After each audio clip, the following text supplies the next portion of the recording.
अस्सलाम वालेकुम, मेरा नाम जुनैद चौहान है। हाजी अमीन नाम है मेरा, 187 चक साहिवाल में रहने वाला हूँ। मेरा नाम सिकंदर याद है, मंडी बौलदीन से तल्लक है मेरा नाम अहमद हसन है, मैं साहिवाल दे रहने वाला। मेरा नाम शकील कायम खानी है और मेरा ताल्लुक सामारो शहर डिस्ट्रिक्ट उमरकोट सिंध से है। मेरा नाम चौधरी कामरान है, नवाबशाह के ग्रोवर हैं हम, नवाबशाह शहर के साथ ही ज़मीनें हमारी। मेरा नाम इम्तियाज़ अकबर है, मैं पंजाब से मुल्तान शहर से मेरा ताल्लुक़ है और सिंध में मेरे कुछ रोड ग्रास के फार्म हाउस हैं और इसी तरीके से पंजाब में मेरा एक है। 2017 में जो है हमने यहाँ पे एक गोट फार्म का आगाज़ किया 4 दोस्तों ने मिलकर, और एक जगह हमने ली कुछ टुकड़ा गाजा मोरी शहरी के इलाके में। बकरियाँ वगैरह हम लेकर आए, छोटी से कम पैमाने पे 12-13 बकरियों से हमने स्टार्ट करा और इसको हम मज़ीद बढ़ाते बढ़ाते 190 तक लेके गए। लेकिन सबसे बड़ा जो मसला हमें गोट फार्मिंग के अंदर जिसका हमें सामना था वो था चारे की पैदावार का, क्योंकि हमारी ज़मीन जो थी बहुत ज़्यादा कलराटी और हल्की थी। जो भी फसल हम इधर लगाते हैं तो वो कुछ टाइम बाद जल जाती या होती नहीं थी, होती तो जल जाती थी। तो इस मसले को हल करने के लिए हमने नूरानी सीड वालों से रब्ता करा। मैं यहाँ का एक्स नाजिम भी रहा हूँ और मौजूदा अभी काउंसलर भी हूँ।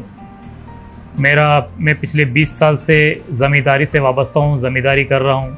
उसके अलावा छोटा मोटा बिज़नेस भी है। डेयरी फार्म में जब मैं काम स्टार्ट लिया था उस वक्त मेरे पास दूध जो है वो कम तादाद में आ रहा था, लेकिन इसी दौरान मेरी मुलाकात नूरानी सीड वालों से हुई और खल ले आके थे जो वंडे ले आके थे जानवरों को खिलाए। मेरे जानवर जो है ना तो बीमार होने शुरू हो गए, तो डॉक्टर रजू किया। डॉक्टर कोई दवाई कोई किस किस्म की टीके लिख के देते, वो दवाइयाँ दो, और मैं खुद बहुत परेशान हो गया। अच्छा, परेशान हो तो बाद जनाब मैं ना नूरानी सीड से जनाब वो चारा मंगाया, प्रोटीन चारा। तो मैंने लगाया, मैं ज़मीन पे जनाब लगा के जनाब तकरीबन कोई 30 दिन तो बाद पहली कटाई शुरू हो गई। मैंने कटाई करके तो जानवर तो बहुत कमज़ोर थे, जानवरों को खिलाना। उस बीच में पहले मैं ना अपने बीज के भी तुड़ी भी रलाया, तुड़ी थोड़ी बहुत ही रलाई, फिर जनाब फिर भी खिलाना शुरू कर दिया। तो माशाल्लाह जानवर बहुत सेहतमंद हो गए, इतने सेहतमंद हो गए। जब सेहतमंद हो गए तो दूध में फ़र्क, आस्ते आस्ते दूध में ही फ़र्क हो गया। पहले जो मेरी 2 किलो देती थी ना वो 2.5 किलो, कोई 1 हफ्ते तो बाद 2.5 किलो तो हो गई। फिर इसी तरह कोई 1 महीने तो बाद तो माशाल्लाह वो 2 2.5 किलो और यानी कि 4-5 किलो जो है ना तो उनका दूध जनाब फ़र्क पै गया। चारा मंगवाया है, इसका माशाल्लाह बहुत अच्छा रिज़ल्ट आया है। इसके 6-7 कट आए हैं और इसमें जब शुरू में हमने चारा ये इस्तेमाल किया है तो 1 किलो 1.5 किलो का जो है ना फ़ी जानवर के ऊपर फ़र्क आया, यानी कि दूध का इजाफा आया। दूसरे नंबर पे ये जानवरों के गोश्त के ऊपर बढ़ोतरी का भी इसमें इजाफा आया, जानवर खूबसूरत भी हुए हैं। और तीसरे नंबर पे ये जानवर खुशी से बहुत खाते हैं। जब जानवर खुशी से खाते हैं तो जानवरों की जो है ना नशो नुमा भी माशाल्लाह अच्छी होती है। तो फ़ायदा ये हुआ कि जो जानवर हमारे कमज़ोर थे, जो बकरियाँ जिनके अंदर दूध नहीं था, तो उसके देने से हमें उसका ये फ़ायदा हुआ कि बकरियों के अंदर दूध माशाल्लाह काफ़ी 1 हफ्ते के अंदर बहुत वाज़ेह फ़र्क आया। जिस बकरी के अंदर हमारे आधा किलो 1 पाव दूध था वो हमें 1.25 किलो 1.25 किलो तक 1 हफ्ते के अंदर हमारी चली गई। और दूसरा फ़ायदा बड़ा जो हमें हुआ उससे हमारी ज़मीन जो है वो माशाल्लाह बेहतरी की तरफ आई और अच्छी से अच्छी होती गई। कमज़ोर जानवर हैं उनको हमने देखा, उनके ऊपर अच्छा रिज़ल्ट आया। जो भैंसें दूध वाली हैं उनको हमने देखा, भैंसों ने दूधों में भी एवरेज बढ़ाई है।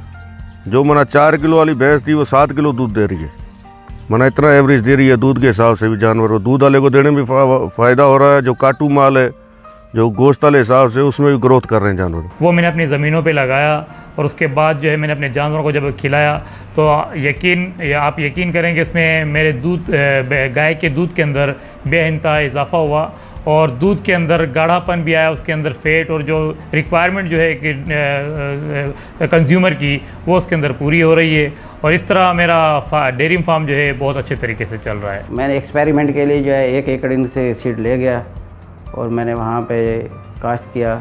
माशाल्लाह उसका जो क्रॉप था बहुत अच्छा आया। तो उसके बाद मैंने अपने जानवरों को खिलाने के बाद मैंने बहुत अच्छा रिज़ल्ट यानी कि हासिल किया उससे, यानी कि जानवर माशाल्लाह मोटे भी हुए और उससे यानी कि मिल्क प्रोडक्शन में भी जो है ना वो भी फ़र्क आया।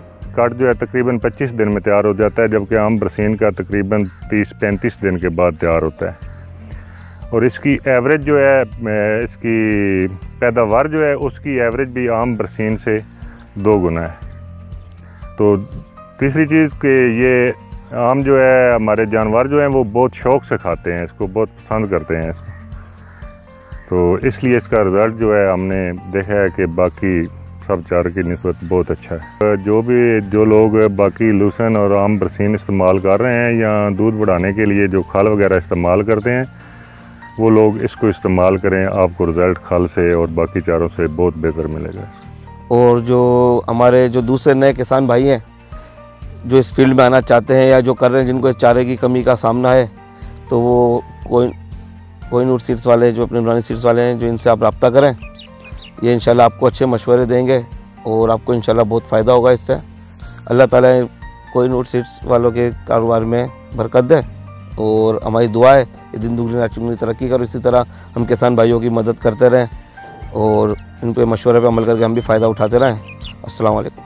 आप भी नूरानी सीड्स का प्रोटीन ग्रास लगाएं, कम खर्च में दूध बढ़ाएं और खल वंडे से जान छुड़ाएं। बीज हासिल करने के लिए हमारे कस्टमर केयर पर राब्ता करें 0331 022 0000। This product is marketed by Noorani Seeds.